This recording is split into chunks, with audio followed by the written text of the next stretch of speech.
नेपाल में लगातार बारिश से राप्ती नदी उफनाई। श्रावस्ती में राप्ती का जलस्तर खतरे के निशान से ऊपर। डीएम एसपी ने राप्ती बैराज का किया निरीक्षण। कटान प्रभावित ग्रामीणों का जाना हाल। बता दें कि श्रावस्ती में लगातार हो रही बारिश और नेपाल से आ रहे पानी की वजह से राप्ती नदी का जलस्तर खतरे के निशान को पार कर नदी खतरे के निशान से ऊपर बह रही है। जलस्तर बढ़ने पर डीएम और एसपी ने राप्ती बैराज का जायजा लिया। इसके बाद अधिकारियों को जलस्तर पर नजर रखने के निर्देश दिए। इसके बाद डीएम ने कटान प्रभावित जोगिया गांव में पहुंचकर लोगों का हालचाल जाना और लोगों को सतर्क रहने के लिए कहा। डीएम अजय कुमार द्विवेदी जोगिया गांव पहुंचे, जहां पर राप्ती नदी से हो रही कटान का जायजा लिया। उन्होंने ग्रामवासियों से प्रशासन द्वारा हर संभव मदद मुहैया कराए जाने का आश्वासन दिया। इस दौरान जिलाधिकारी ने वहां के लोगों को मुनादी के माध्यम से सचेत किए जाने का निर्देश दिया। उन्होंने कहा कि सभी ग्रामवासी जल्द से जल्द चिन्हित बाढ़ शरणालय में शरण लें, जिससे बाढ़ प्रभावित होने वाले गाँव के लोग एवं पशुओं को सुरक्षित किया जा सके। अभी उप जिलाधिकारियों को निर्देश दिया गया कि बाढ़ प्रभावित बाढ़ के दृष्टिगत जिन गाँव में बाढ़ का पानी बढ़ रहा है वहां सतर्क दृष्टि बनाए रखें और उन गाँव के लोगों एवं पशुओं को तत्काल सुरक्षित स्थान पर पहुंचाएं। अधिकारी ने अधिशासी अभियंता बाढ़ कार्यखंड को कटान रोधी कामों में तेजी से पूरा कराए जाने के भी निर्देश दिए। जिलाधिकारी ने मुख्य चिकित्सा अधिकारी को निर्देश दिया कि बाढ़ चौकियों और राहत शिविरों में लोगों के स्वास्थ्य को देखभाल के लिए मेडिकल टीम की व्यवस्था सुनिश्चित कराएं। नेपाल के पहाड़ों पर लगातार हो रही बारिश का पानी आ जाने से तराई में राप्ती नदी उफान पर है।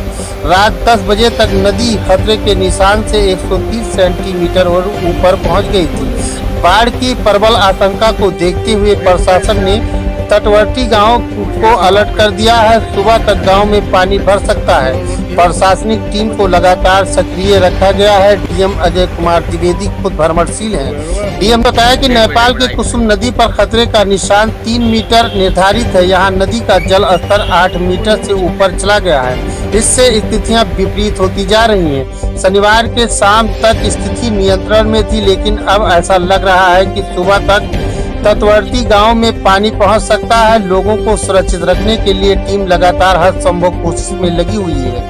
बाढ़ पीएससी की 2 कंपनियों और एक टीम एनडीआरएफ की आ गई है। टीम ने मोर्चा संभाल लिया है। बाढ़ चौकियों पर प्रभारियों की तैनाती की गई है। सभी ने मोर्चा संभाल लिया। इसके अलावा शरणालय और पशु शिविर की भी स्थापना की गई है। गांव के लोगों से सजग और सतर्क रहने की अपील की गई है। जबना तहसील में गजोभरी, मोहनपुर, भरथा, हसनापुर, वीरपुर, लौकिया, वीरगंज बाजार, शिकारी, रमवापुर, पिपरावा, बरुहा, जोगिया, शमशेरगढ़, भलुइहा, धोबिया, लक्ष्मणपुर, समरानिया, पोंदला, पोंदली, डोमाई, रामगढ़ी, लखाई समेत करीब 35 गांव आंशिक व 15 गांव अति संवेदनशील हैं। भिनगा के रेहरा, एकौना के मोहनापुर, पकड़िया, दुल्हिया, पहलादा, कल्याणपुर, नारायणपुर, कसियापुर, बदौरा, कठौतिया, बेड़सरा, कंचनपुर गांव संवेदनशील की श्रेणी में आते हैं। जिलाधिकारी द्वारा निर्देशित किया गया कि राप्ती नदी का पानी समय समय पर नहर में भी छोड़ा जाए, जिससे राप्ती नदी के डिस्चार्ज को कुछ कम किया जा सके।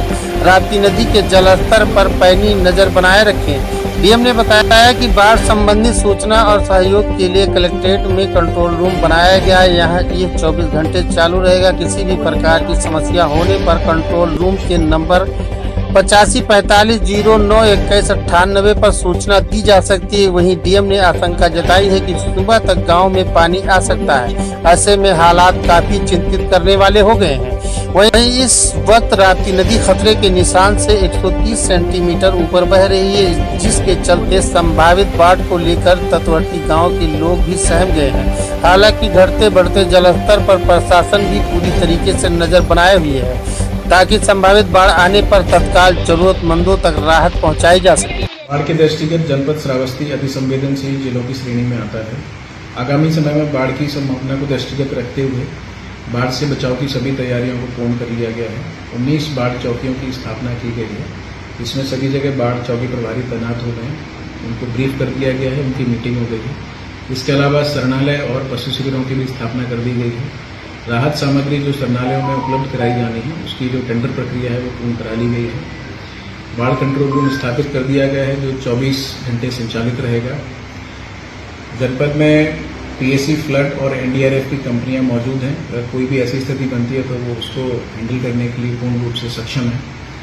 इसके अलावा राप्ती बैराज की लगातार मॉनिटरिंग की जा रही है। वहाँ पे जो डेंजर लेवल है पानी का उसको हम लोग मॉनिटर कर रहे हैं और जैसे भी अगर कोई ऐसी स्थिति बनती है तो उसके अनुसार उसमें कार्रवाई की जाएगी।